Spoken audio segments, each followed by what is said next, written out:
Hey, I'm Drew. I'm an alcoholic. So really, I knew Blake from like day maybe -1. I met him my last drunk.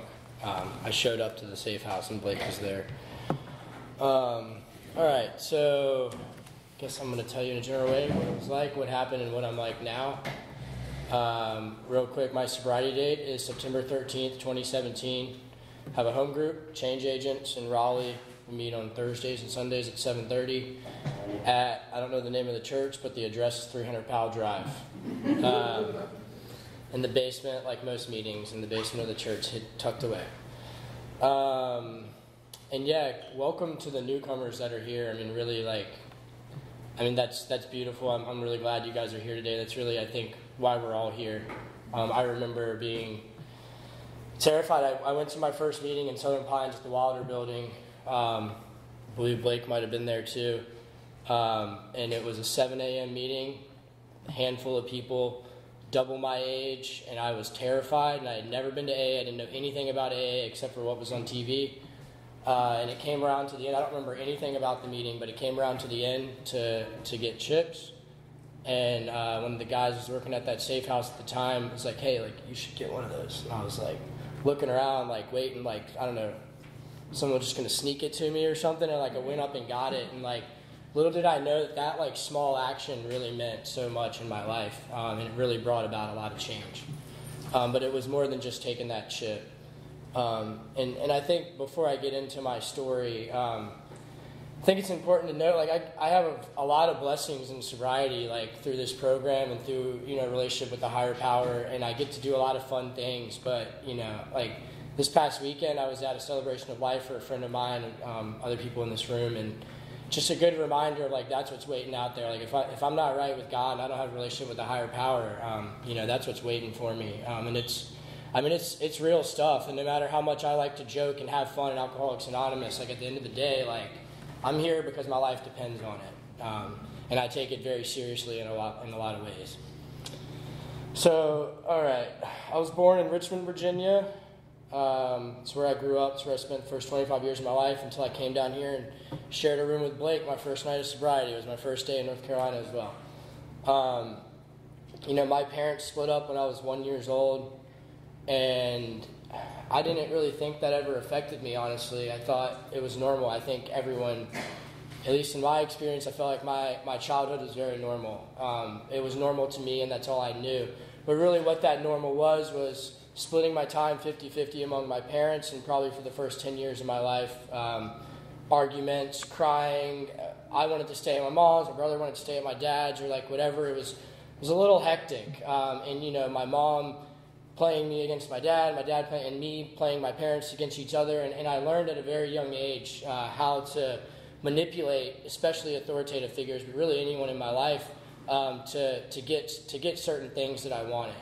And it didn't take me long to realize that my mom was the stricter parent who was go to school, get good grades, do those things. And my dad was more the go outside, here's a walkie-talkie, go ride your bike around the neighborhood, come back when it gets dark.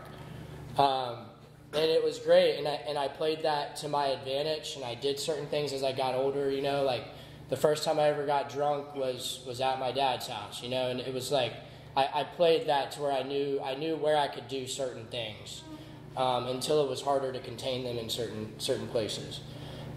So yeah, another thing about my childhood is I was very involved in sports. I played all different sports growing up. I did well in school. I was involved in honor societies. I was a very involved kid, and a lot of that was pressure, and I felt like I had to, because I had to go to college and I had to do all these things. But the reality of it was, and I didn't realize this until I got sober and started to take a look at my life, I didn't feel like I was a part of any of those things. I felt like everyone else was in a clique, and I was just there. And I never, when I first came around, and people said, I didn't get the playbook to life, or I feel like I didn't fit into my own skin, or all those things. I didn't get that at first, and it took me a couple years into sobriety to really understand what that meant for me. But what that meant for me was I was on the same soccer team with the same group of people for 10 years or more.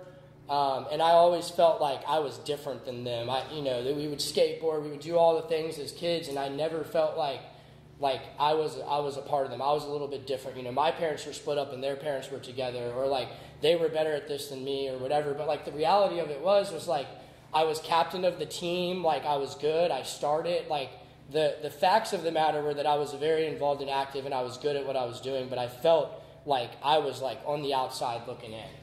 And you know, when I was 13, I got drunk for the first time. I had an older brother who introduced me to it. It wasn't pretty, and it wasn't like I woke up the next day and I was like, I got to do that again. My first experience with alcohol was drinking a bunch of Miller High Life and peeing in the corner of my room in a brownout while my stepmom was on the other side of the door knocking, trying to get me to unlock the door so she could come in. Like she heard me peeing on the door. And that was my like beginning to like alcohol and drugs in my life. I didn't think anything of it. I felt like crap when I woke up the next day. I think I had to go do some sort of like thing that I was involved in at the church I grew up in, and I was like so hungover as like a 13-year-old, and my dad thought I had like a stomach sickness. He definitely knew what was up. There's no way he didn't, because I didn't sleepwalk and pee in the house ever, and just this one night I did that. But anyway, so you know that, but that's how I approached alcohol from that point forward. Was like the point of it is to drink till oblivion. It's to drink until there's none more, or I can't anymore. And I approached that to all different types, like alcohol in all different forms. You know, as I continue to progress in this. But I didn't start off like after that. I didn't really do it again for a while. I didn't drink a ton in high school. I wasn't part of like the party crowd. I was more like the band geek, like nerd kind of person in high school, more than I was like in the party crowd. But I did partake in some things and drink a little bit here and there, most of the time at my dad's house. But I had a lot of consequences. Maybe not, some of it was directly related. I got caught smoking and my mom grounded me for a while. But really, like from the time of 16 when I got my license to 15 and a half, I guess, I don't remember when I got it, 16 and 3 months, whatever it is in Virginia. It's probably changed now. Whenever I got my license to when I moved out of the house, my mom had my license for way more than half of that time. That was her punishment, was take my license, take my keys. Anything, if I lied, said I was somewhere and I wasn't, she found out, and my mom was like, she would like drive to that friend's house and be like, well, I don't see your car, where are you? And I'm like, oh, we're just around back. And like she knew, you know.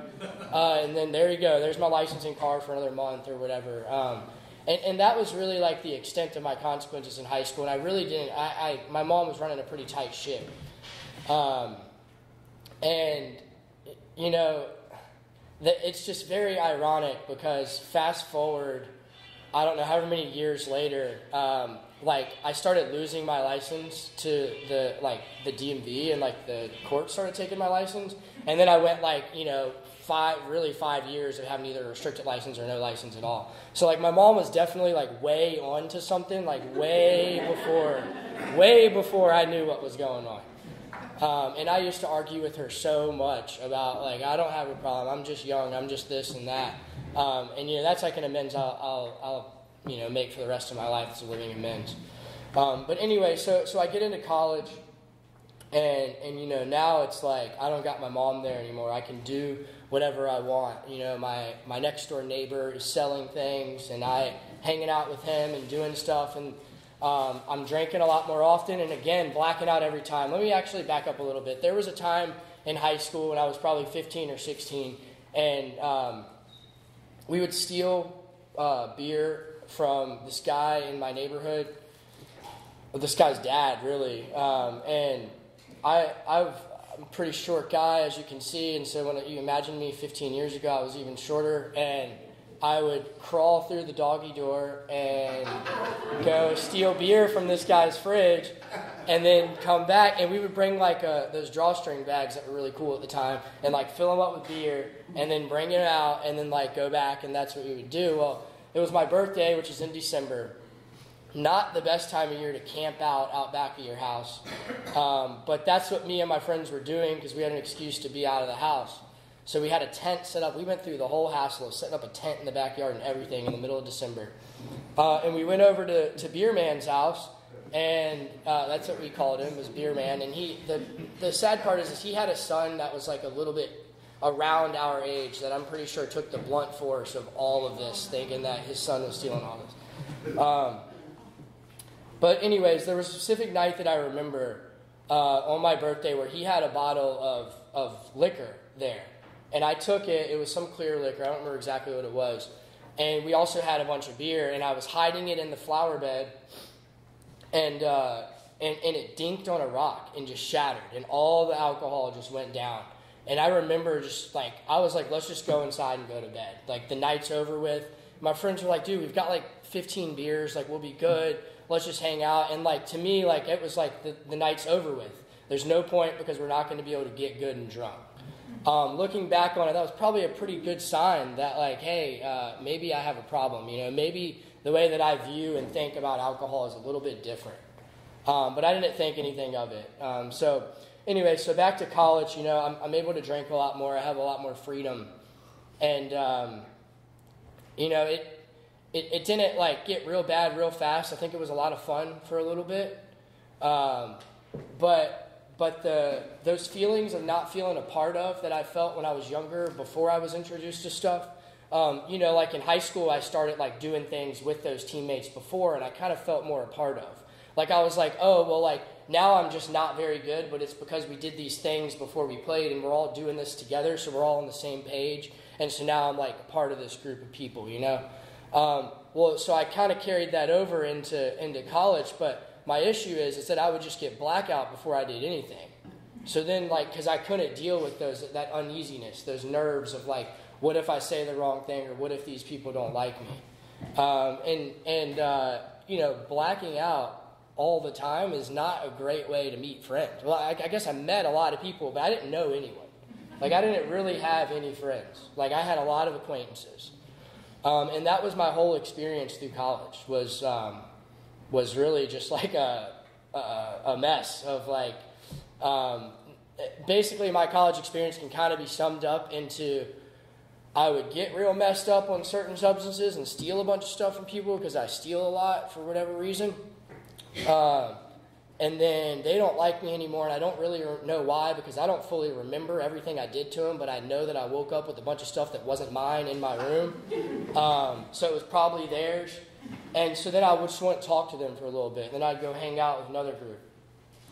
And I had some friends that were at another university right down the road, and so I would just kind of go back and forth. But really what it was is I kind of put myself into this situation of like I didn't really know anyone, and no one really knew me. All they knew me as is the dude that was going to get messed up and steal your stuff, and be a blackout butthole to everyone. So you know, there was a summer early in college where I went to the beach with some friends from high school that I hadn't seen in a little bit, and they introduced me to certain substances, and that sparked this thing in my brain that, like, looking back on it, I should have been like, whoa, pump the brakes. But it was like one weekend of doing something sparked, like, really the next, if I'm going to be honest, like the next probably 6 years of my life. But that summer in particular, I was staying up all night researching, like, how to consume alcohol in all these different forms and, like, the best ways to do it, and, like, doing certain substances to stay up to learn more about how to do other substances, and, like, absolute, like, insanity and an insane response to doing a substance, like, one time. But it set off this thing where I was like, I got to know more. I've got to experience this, and I've got to experience all of it. And I've got to experience all the different combos of it, and I'm going to figure out the right combo, and everything's going to be good. My issue was that I don't know if I ever fully found the right combo. There were times where, like, I think I did, but, like, really I think it was just because, like, I didn't make a fool of myself that night or something. So, anyways, I guess going through college, like, that was pretty much, I went through this like, this really bad depression, really, what it was. It wasn't a phase, it was depression in college. And it was led by a lot of the substances I was doing, the life that I was living, and the fact that, like, yeah, I'd walk in a room and feel like people were talking about me, and like I was really paranoid and anxious and all this kind of stuff. But the reality of it was that they probably were, and they probably had a good reason to, because I was not someone that you walk in the room and they're like, oh, look at Drew, he's such a nice guy, you know. Like they're like, no, like hide your purse, because like Drew might steal something, or like in all honesty, he's probably just going to go in your sock drawer and like steal some socks because that's just what he does. And I was really depressed, paranoid, anxious. Like, I mean, I couldn't go into like a public place. Like, I couldn't even like be around my roommates because I felt like they hated me and all this stuff. And some of it honestly came from a place of like truth, in all honesty, probably. But my solution to that was to lay off of certain substances and then just get blackout. Like, if I'm drunk, then no one. Like, it's easy to do because then now I can be around it and I don't have those racing thoughts and those insecurities and the fears and all that kind of stuff. I'm just like at ease and I can just do. But then again, then I start acting like a fool and it just like and I don't know what happened and how I got through that. I think it was just the grace of God, because my best solution at that time to that situation, which was a really dark place I was in, was to go to a doctor and lie to them to convince them to give me a certain substance that I knew I needed to make myself feel okay. And I did that, and I don't know if it helped or not, but it got me through, and it wasn't the right thing to do. And honestly, I was never honest with a doctor until I got sober. And I remember going to the doctor and like being like overly honest when I got sober. Like, yeah, I went to rehab, like I did this, like I did these things, like, because I just didn't, I don't know, that was kind of what was preached into me in early sobriety. It was like honesty. So I graduated college in 4 years with the help of a lot of substances and really, like sheer willpower. And I get this job, and I'm still living that same life I was living in college, but now I have a job. And we would go to Boston once a month for a week, and drink some water. It was this training program was like college 2.0, because it was a bunch of people that were fresh out of college that were in a training program, getting paid to do it, and we just partied. And I took it as like, this is a great thing that we should just get messed up every single night as much as we can, because we're getting paid to do this, and they want us to do this because they want us to be together and be bonded and all this kind of stuff. Looking back on it, like there was only like 5 of us that were doing that. There was like 100 people in this program, but in my mind, everyone was doing it. And so what happens is, fast forward 6 months later, when I'm getting fired for some crazy stuff that I did my last night on that trip, I'm going in with that delusion of like, well, I didn't really do anything that bad, and like all these other people were doing all this other stuff, and they're just pinning it all on me. But the reality of it was like it was me who did those things, and I got fired for the reasons that I did. But it's like a great example, I think, of like how delusional I can be when I look at my life with my own lens, and I'm not talking to someone else about it. Especially when drugs and alcohol are involved. Like my brain just like instantly will like justify or rationalize like a drug and alcohol type thing way more than like anything else. So I get fired from that job, and I'm living at my mom's house with my grandma.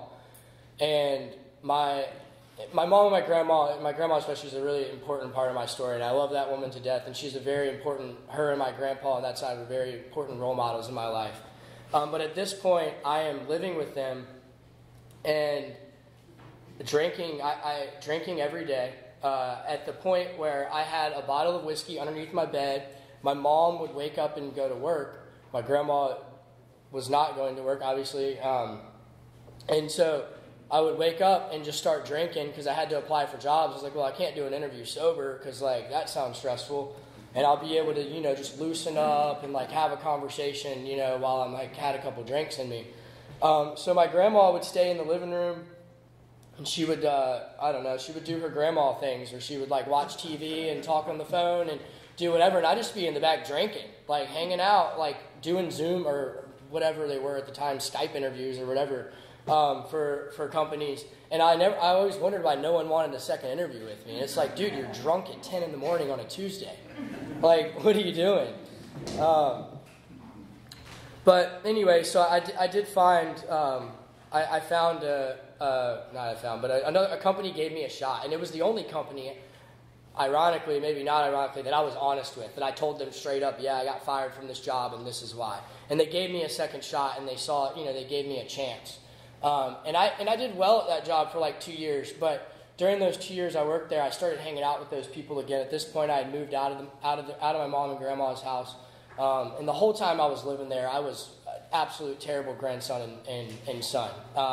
Like, I wasn't cleaning up after myself. I was arguing with my mom all the time. At this point, I'm like 23, 22 years old, like acting like a 13-year-old in the house, like trying to sneak out my window and stuff to like go do things at night, like insane stuff. But anyway, so I had moved out and I started hanging out with a lot of those people that introduced me to stuff that one summer that sparked all this stuff in me. And they're definitely not by any means the reason I did any of this stuff. I did this stuff because I wanted to do this stuff, and I hung out with those people because I wanted to hang out with people that were doing those things. But I started hanging out with these people, and, things got pretty bad pretty quickly again, and I don't really know, like to the point where, like, I would do certain substances and then go to the bar and then just turn around and go right back home to do the substances at my house. So I was like, yep, that is way too much for me. It's way better if I can just do it right here with one or two friends and we don't got to worry about any of that stuff. And that's kind of like, it became a little bit like, or a lot of isolating. I had like really two friends that I was hanging out with at this point. One of them is dead. The other one has been trying to get sober for 4.5, 5 years now, and is trying his hardest, or he's trying. He can't figure it out right now. But during that time, I got my first DUI in 2016, and I did not learn anything from that. I thought actually that it made me a better person because I figured out how to beat the system. And really what that looked like, is, and this again, going back to like the delusion of this stuff, like I totaled my car, ran from the cops, lied to them, told them I had a different name, like all of this stuff, and then I wake up I wake up in jail, call my dad, he picks me up, and I'm like, we'll just go to the place where they towed my car, and we'll just pick it up and be good to go, drive it home. No, my car was totaled, like would not turn on, totaled. But in my mind, because I was trying to fix it before the cops showed up, before I ran, I was like, I just need to get this part in, and like we would have been good to go. No, like that car was done. Like it was not turning on. But it's just like the absolute like delusion that I have when it comes to drugs and alcohol. It's just like, I can just figure this out. I can try a little bit harder, maybe take it from this angle, and like it'll be good. I gotta try it maybe this way, and it'll be fine. If I put this part back in the car, then it'll drive again. It's like, no, like that car is totaled. Like that's what my life was becoming. At that point, it was already there. It just took me a little bit longer to realize it. So I have a breathalyzer in my car at this point for 6 months, which if you've ever had a breathalyzer in your car while actively drinking and using, it is like the worst thing in the world to have in your car. I like absolute insanity those 6 months where I had an app on my phone that I downloaded that would tell me my BAC, so I could put in my weight, my age, last time I had a meal, and then you could do like, all right, you could like pull up any beer or alcohol, whatever you wanted, and it had it all. It was like searchable, and you could say, okay, well I had 5 of this. And then it will like give you a graph of your BAC and when it's going to be back down to 0. So I thought that what I should do is like, and at this point in time, and I still I had a great job at this point in time, and because I was using my money for other things, but I felt it necessary to stop by the grocery store on the way home every day and steal beer and wine, and then come home and drink it. And I had to get the certain kind that had the highest alcohol content. And I was going to drink a 6-pack of this IPA and a couple glasses of wine. If I was done by like this time, then I'd be able to start my car in the morning. And it was like every morning, every night, like a race to get to it. We got to do it. And I never once thought, like, what if I just like didn't drink for 6 months? Like that was never a thought in my mind. And the reality of it is that probably like 80% of the time, I was at the bar. I was living in downtown Richmond at the time. I was at the bar, which was like on the corner of my street, like 5 houses down. Like 2, 3 in the morning, I knew the owners. We were doing stuff off the countertops, of the bar after everyone left. And then I'm like waking up at 11 a.m. the next day, like scratching my head, like, crap, I'm late for work again.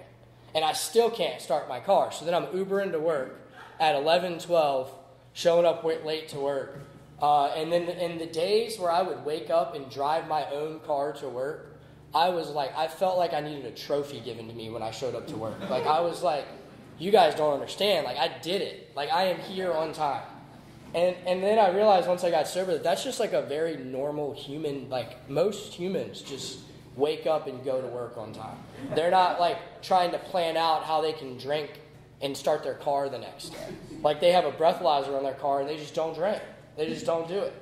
So anyways, I got through that breathalyzer time period, and a week before I actually had my license back, my full license, but I didn't have the hard copy yet. I got pulled over again. This time, I thought I'd learned the system. I wasn't drunk. I was under the influence of other things. Quickly ended up back in jail. And like, it was over a holiday weekend, and I was without bond, so I had like 4 or 5 days to like think about what I did. Or really just think about how unlucky I was and how dumb that cop was and how like all these other things should have happened differently and how the light was actually yellow, not red when I ran through it. And I wasn't really thinking about any of the stuff I did. I was just thinking about all the stuff everyone else did and how they needed to get it together so that my life would be better. And eventually I called my mom, and she said, if you agree to help yourself, I'll help you. Which is like, I don't know, it sounds like something out of a movie. And I was just like, yes, get me out of here. What do you want me to do? I'm helping myself. Like, let's do it. So part of that agreement was to break my lease, get rid of all my stuff, move back in with her and my grandma, and call a couple treatment centers. And the first treatment center I called, and I also had an alcohol monitor on my ankle that the courts put on. I was doing drug testing. Alcohol monitor is like next level of the breathalyzer because like then you just really can't drink. But I was prescribed certain things because I had lied to those doctors, and so I was still not sober at this time. I was working a landscaping job because I'd gotten fired from another job for showing up late. I don't even know how many second chances I got. Working a landscaping job, doing substances all day, and I called this treatment center, and it was an 18-month treatment center. And I got off the phone, and I was like, well, my life's over. There's no way I'm doing that. I got to figure out how I'm getting the heck out of Dodge. And then my brother lives down here, and he told me about this guy that was opening up a safe house. And he was like, why don't you call this guy? And so I called that guy, and it was the first conversation I had with someone where I was like, man, this guy gets it. And he knew I wasn't ready, and I wasn't ready at the time. But it was I'll never forget that conversation because I felt like he understood me. He knew I wasn't ready, but he knew like what I was thinking and feeling and going through. And from what he told me, he knew from his own experience. And that conversation, he was like, dude, you don't need to go to the 18-month thing. I got a 28-day thing down here. Just come down to the safe house when you're ready. 28 days, you can do whatever you want afterwards. I was like, all right, that sounds easier. But at this point, I told my mom that I needed to go to court and get that straight first. And then I would go to rehab because that's what the lawyer told me to do. No, the lawyer, I didn't even talk to my lawyer about it. I was like, I'm not trying to get sober right now. Just send me to jail for a couple weeks, and then I'll figure out the whole sobriety thing. Well, what led up to all of that, I'm doing weekend jail time at this point. And long story short, September 11th, 2017, I overdose. I wake up in a hospital, and it's like all the world is, like all of my lies are all crashing down on me at once. I have investigators asking me questions, and I'm like trying to lie to them, and they're like, well, we found this in your pocket, and like, what's going on here? And it was just all this stuff all piling up. I wouldn't tell I wouldn't sign the release so my parents didn't know what was wrong with me, like why I was there. I was living with my mom and grandma at this point in time again, and like they were just concerned for their son and their grandson, like, where are you? And I told them that I got into me and my friend were wrestling, and I got a concussion, and I was going to be in the hospital for a couple of days, and she was like, no, you didn't. So I wake up I wake up the next morning and my brother's there, and I'm like, oh crap. At this point in time, my brother and I are not talking. I used to come down here and visit his family, and for the life of me, could not stay sober the night before I was coming down here to see him. And so every time I would come down here, I would stay up all night doing things, and then take other things to come down off of those things, and then come down here and sleep on his couch for a day and a half. And he's got kids running around and everything. And, like, for the life of me, I had to do that. It was like, I'm not going to be able to do this all weekend. And I don't know, like, it's just like the powerlessness in my life. Like, I could not stay sober and get to his house. So eventually I was not allowed at his house anymore. We weren't talking. So I wake up in this hospital room, and he's there. And I'm like, oh, crap, this is not good. He found out somehow. And he's like yelling at the nurses, like, tell me what happened to my brother. And they're like, we can't, sir. He's like, didn't sign the HIPAA release. And like, I don't know. A lot of it was a blur. But I do still have the paper, the discharge paper. And it said, highly suggest you attend an AA meeting. First time anyone ever directly told me that, I think. But it also said, like, stay off certain substances, go talk to a doctor, like a lot of other things. But anyway, so he was like, hey, I've got your bags packed. We're going to, your mom's got our mom has her bag packed. We're going to her house and taking you down to Southern Pines. And I was like panic, like absolute panic set in. And I was like, all I could think about was my book bag, where it was in my room, what was in the book bag, and what pocket, and how I was going to do it. And that's all I thought about. I literally felt like panic, like heart-racing panic. And the whole ride home, it was 15, 20 minutes. And so I get there, and my mom, my dad, my grandma, my brother are all in this house. And I walked right by them, and they're concerned, right? They don't know 100% why I'm in the hospital. They have a pretty good idea from my track record at this point. And they don't, they just want to maybe a hug from their son and say, hey, I love you, everything's okay. And I just walk right by them, and I go to my room, and I grab the stuff that put me in the hospital the night before, and I take it, and I get in the car, and that's the start to, and I told, before I did that, I did a nice eloquent flipped them the bird and said F you. To the people that love and care about me the most, these people, really all they wanted was to know that, I was okay, and, didn't know if I was going to be alive the next minute or not. And I walked right by them and said F you, and did the same thing that put me in the hospital the night before, absolute insanity. And then I came down, and that's when I met Blake, nice and non-sober. A couple weeks later, while I was at the safe house, I found out, my grandma passed away. And so that was the last time that I and my brother ever saw my grandma, was that moment.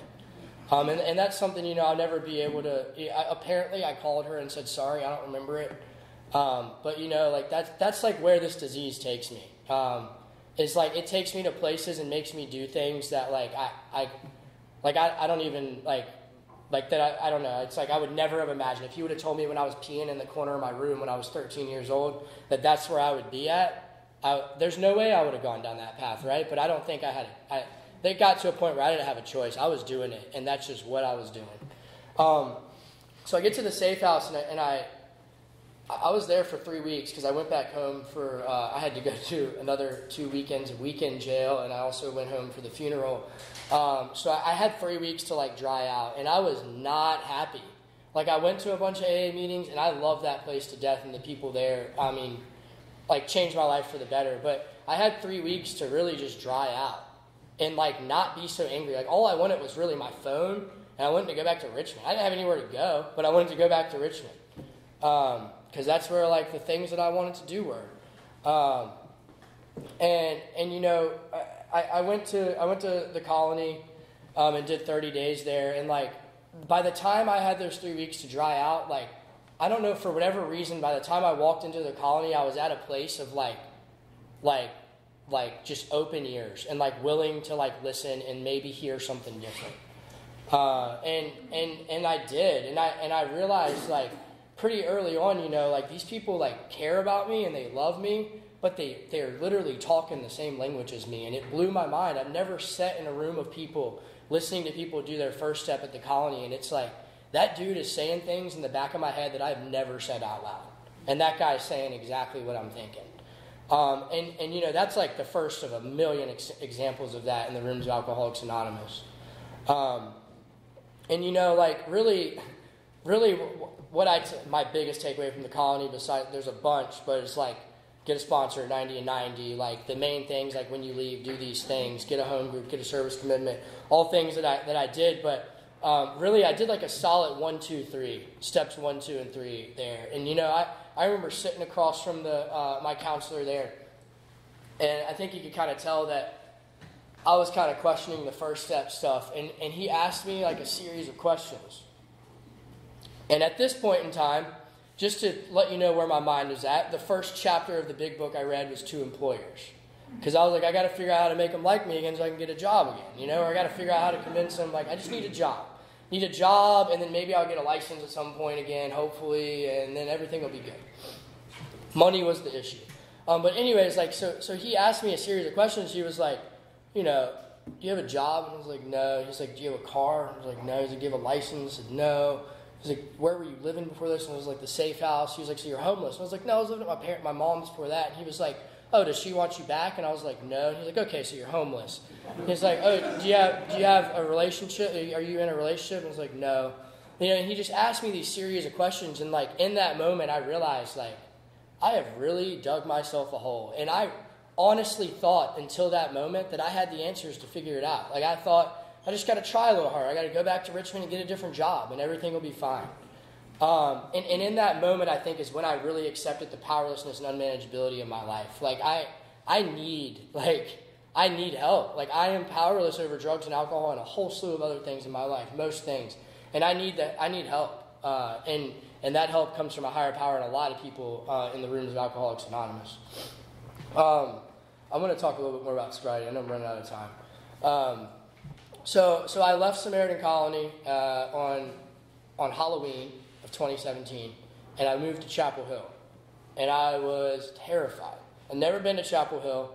I hadn't had a phone or like really been connected to the world in 2 months, basically, at this point. And I was going to a place I'd never been, moving in with people I had never really met, talked to them one time before. And everyone in treatment was telling me about how big of a party scene Chapel Hill is on Halloween. And this was back before, like, when they used to shut down Franklin Street. People would come from all over the state. And so I'm like, well, this is just great. Great start to my first day out of rehab. But what happened, again, it was a great example of, like, of what my experience has been throughout sobriety. If I just take the suggested actions and let God show up, like, and have just a hair of faith, like, everything's all right. And I showed up to that house, you know, and, like, the guy sitting in the back of the room right there, like, gave me some sheets and a pillow, and, like, we went to Taco Bell. And it was great. It was a great night, and I didn't think about getting messed up. And, like, you know, and the people, those guys in that house, I'm still friends with a lot of them today. And, like, you know, like, those people, like, really taught me, like, how to be, like, a roommate, how to be a man, like, how to get a sponsor. Like, I mean, I showed up terrified, and they, obviously, I think they could probably tell. And they just took me under their wing and loved on me. And it's like, I mean, that's like the kind of friendship that, I don't know, I dreamed of that. I think at one point in my life I dreamed of that, and then I just gave up and accepted the fact that, like, I'm going to be this degenerate addict alcoholic, and that's just who I am. But anyway, so I got a sponsor. I did the steps. I lived in an Oxford house in Chapel Hill for like a year and a half, you know, and some of the, I guess, kind of moments that I think of. But really what I did, though, is I got in the middle of AA. I didn't know anyone in Chapel Hill. And that first summer of sobriety, summer of 2018, I was working part-time, so 20 hours a week. And I just hung out with AA people. I went to a million meetings and hung out with a lot of people. And it was, like, great. I felt like a kid again. I felt like a kid on summer vacation again. Like, I was, like, experiencing life for the first time, like, in a long time. And then the reality was I was having emotions and experiences and, like, going on first dates and, like, going to the pool and, like, playing sports and, like, finding things that I like things that I've always enjoyed doing. Like, I got to do them again and, like, really enjoy them instead of trying to create the enjoyment. Because before, I would call them fun enhancers, that I had to, like, do things to, like, create the environment. You know, like, I'm going to go eat dinner with mom, so I should take this substance, so then I'll be, like, in this mood to be able to do those things, you know. And I realized in sobriety, like, I can do those things and just experience life the way that it is. But so anyways, I think like, and what's important for me, and it was told to me early on, and I kind of like didn't really understand it. It's really just become very apparent in my life, is that like, if I don't have a relationship with a higher power, like I'm screwed. There's going to be a time and a place where no one's going to answer the phone, and it's going to be that opportunity, temptation, the case of the efforts, whatever you want to call it, where I'm just like I need something, and that something's got to come from a power greater than myself. And, I wasn't, like, totally against the God thing. And, like, if you're new, like, it doesn't really matter. You don't got to understand it. Like, I don't understand it. I just do it. And, it's been my experience that, like, really, like, it's just like Nike. Like, just do it. Just do the things. And the results happen.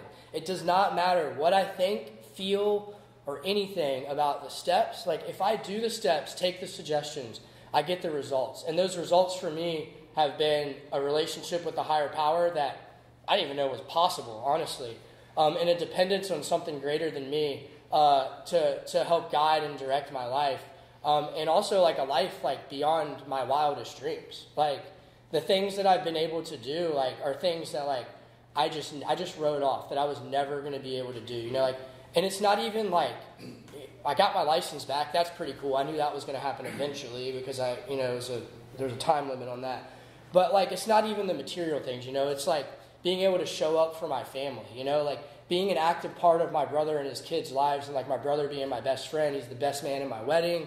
Like having those relationships, it's like I didn't know how to do that before. Like, I literally, like, my solution to life was to consume things and then just whatever happens, happens. And like today I get to be, my sponsor always tells me, like, are you being an active participant in your life? Like, I don't know, like sometimes I am, sometimes I'm stuck in la la land, like spinning my wheels trying to figure everything out. And I come to the rooms of Alcoholics Anonymous because like you all in these rooms help me and they recenter me to realize like, I don't need to figure it out. I don't need to know the answers. Like take the suggestions, do the next right thing, and God's got it. And it's like literally a week from today, it's crazy how this happens in AA. Like things, like I get at, like the last time, like, so I was asked to speak the day before I was about to start a job that I was pretty nervous about.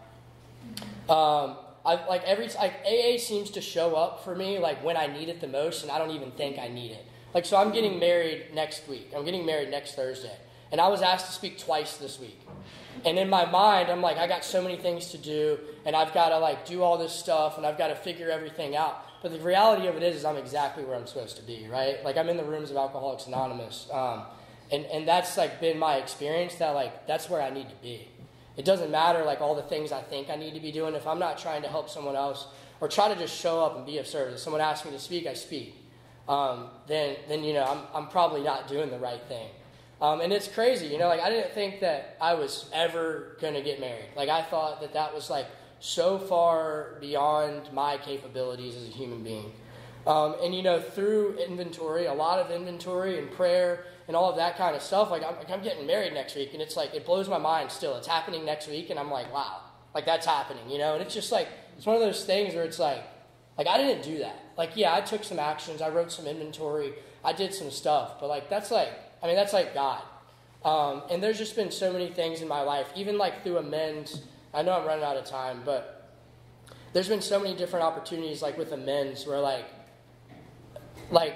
God just like makes it so obvious. Like, hey, I don't know. Like there was an amends that I was trying to make with this guy in Richmond, and every time I'd go up there, I didn't have a car, I didn't have a license, so I would just text him and be like, hey, you want to get coffee? And he's like, he would just ignore me or be like, no. Like I hadn't talked to him, and the last time I talked to him, I broke into his house, destroyed everything, and stole a bunch of stuff. Like, he didn't want anything to do with me, right?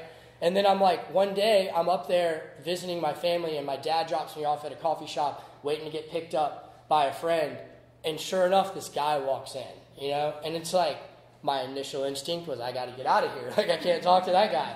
But then I sat there for a minute, and I had a conversation with that guy for like 45 minutes. And, that's like the things that happen where, like, if I try to do it on my time, like my time doesn't really matter, Like, God's got a plan, and it's, like, all working, and I just, like, continue to act and do the next right thing, and, like, everything's going to be all right. But I'm extremely grateful that you asked me to speak, Blake, and thanks for having me.